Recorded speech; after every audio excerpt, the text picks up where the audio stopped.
আসসালামু আলাইকুম ওরহমতুল্লাহি ওবারাকাতুহু। দেশ এবং দেশের বিভিন্ন প্রান্ত থেকে যেনারা আমার এই ইউটিউব ভিডিওটা দেখছেন তেনাদের সকলকেই আন্তরিক শুভেচ্ছা এবং ভালোবাসা। আজকে আপনারা জানেন যে গরিব মানুষদের অবস্থা খুব খারাপ। গরিব মানুষরা কোনো জায়গায় সম্মান পায় না। গরিব মানুষ, সাদাসিধে মানুষ, সরল মানুষদের অবস্থা খুবই খারাপ।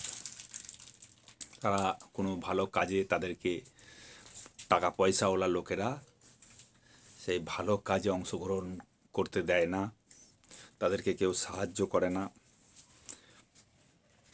তো এইভাবে গরিব মানুষরা খুবই অত্যাচারিত হচ্ছে। যারা শক্তিশালী, যারা দাপট আছে, পার্টিতে থেকে একটা শক্তি সঞ্চয় করে ফেলেছে, যে কোনো রাজনৈতিক দলে তারা সবার কাছে প্রিয় হয়ে যায়। শাসক দল বা অন্যান্য দল সবার কাছে কথার জোরে তারা সব জায়গায় মিশে যেতে পারে। তারা মানুষকে ঠিক বোকা বানিয়ে একজনকে প্রতারিত করে আবার তার সঙ্গে আবার মিশে যাবে, একজনকে ঠকিয়ে ঠিক আবার তার সঙ্গে মিশে যাবে দুদিন বাদ। তো এই ধরনের তাদের কিসের জন্য? না শক্তি আর কূটনীতি। আর শক্তি থাকার জন্য লোকে কেউ স্পষ্ট বলতে পারে না যে তুমি এরকম। একটা গরিব মানুষ তাকে ডাইরেক্ট বলে যে তুই এটা অন্যায় করছিস। কিন্তু কিন্তু গরিব কিন্তু গরিব মানুষ যদি অন্যায় করে তাকে সবাই মিলে দোষ দেবে। সামান্য একটু দোষ পেলেই তাকে দোষ দেবে। বা এমন কিছু কথাবার্তা যদি দেখা যাবে যে বলল, তো সেটা ধনীদের হ্যাঁ মুখোশ খুলে যাবে।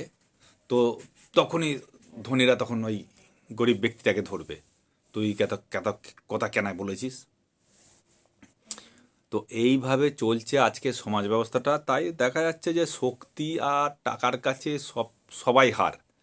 শক্তি আর টাকার কাছে সব হার।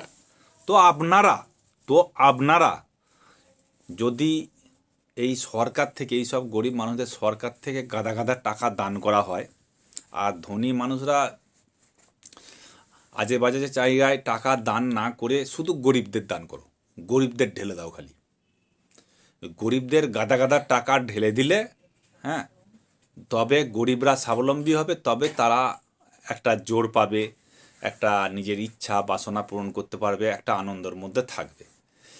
মানুষ নিজে বাঁচো এবং অপরকে বাঁচার সুযোগ দাও, এবং নিজে সুখী হও এবং অপরকেও সুখী করাও। এইটাই হবে প্রধান ধর্ম, এটাই হবে প্রধান ধর্ম। আর কোনো কিছু লাভ নেই। আপনারা শুধু এটাই করে যান। আপনারা আপনাদের পাশের বাড়ির গরিব মানুষগুলোকে দান করুন। যা কিছু হবে আপনাদের গাদা গাদা সম্পত্তি থেকে দান করুন, আর যা ইনকাম করবেন তার 1/3 গরিবদের দান করে দিন। আর সম্পত্তি যদি গাদা থাকে, বাপদাদার 14 পুরুষের সম্পত্তি, সেগুলো সব বিক্রি করে হোক আর সম্পত্তিই হোক, ওই গরিবদের দিয়ে দিন। ধরুন আপনার 50 বিঘে জমি আছে, তো আপনার খাবার লোক নেই, 50 বিঘে জমি, আপনার চাকরি আছে, আপনার সোনা প্রচুর আছে, হ্যাঁ, আপনার ব্যাংক ব্যালেন্স কোটি কোটি টাকার ব্যাংক ব্যালেন্স আছে, ওইগুলো আপনারা 1 কোটি টাকা মতো নিয়ে বাকি টাকাগুলো গরিবদের বিলি করে দিন।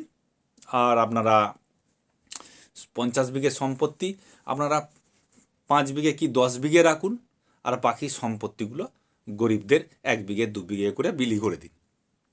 এটাই হবে আসল ধর্ম। তো আর এই দুনিয়ায় চিরকাল কেউ থাকবে না। আপনারা যেটাই করে যাবেন সেটাই অমর অক্ষয় হয়ে থেকে যাবে। আপনারা মৃত্যুর পর সেগুলো যা যা কর্ম করেছেন সেগুলো প্রতিদান পাবেন আপনারা। যেটা সব ধর্মের এই কথা।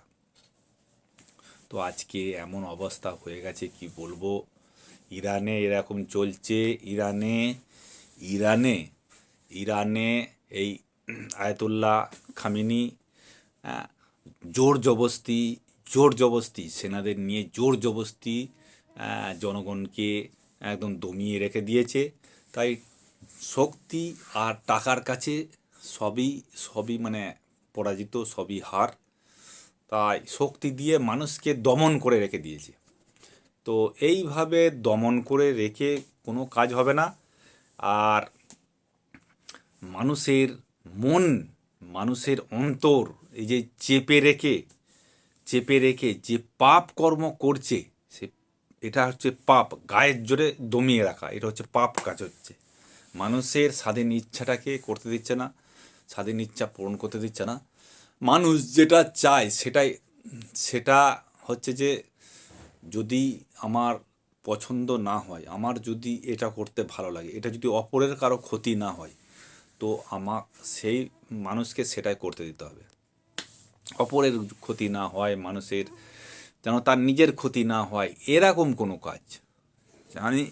কেউ যদি পুজো করে সে যদি তার শুধু পুজো করতে গিয়ে সে যদি অপরের ক্ষতি না করে, নিজের ক্ষতি না করে, সেই জিনিসগুলো, সেই কর্মগুলো মানুষ করতে পারে, এটা তার স্বাধীনতা আছে। আর নিজের ক্ষতি করলেও কিছু বলা যায় না, কিন্তু একটা মানুষ চাইবে না একটা মানুষের ক্ষতি হোক। একটা মানুষ চাওয়া উচিত নয় যে ওর ক্ষতি হচ্ছে, হোক, মরুক গে, যা করবে ওর নিজের ক্ষতি হচ্ছে, আমাদের তো কিছু হচ্ছে না, ওর নিজে মরছে, মরুক, এরকম উচিত নয়। এরকম ক্ষেত্রে তাদেরকে জোর করুক, তার ক্ষতি থেকে তাকে বাঁচানো দরকার। তো আপনারা সকলেই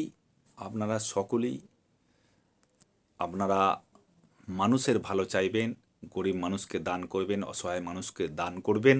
যার ক্ষতি হচ্ছে সেই ক্ষতির জন্য আপনারা সর্বদাই চেষ্টা করবেন যাতে ওই মানুষটার ক্ষতি না হয়। সর্বদাই চেষ্টা করবেন। খোদা হাফেজ।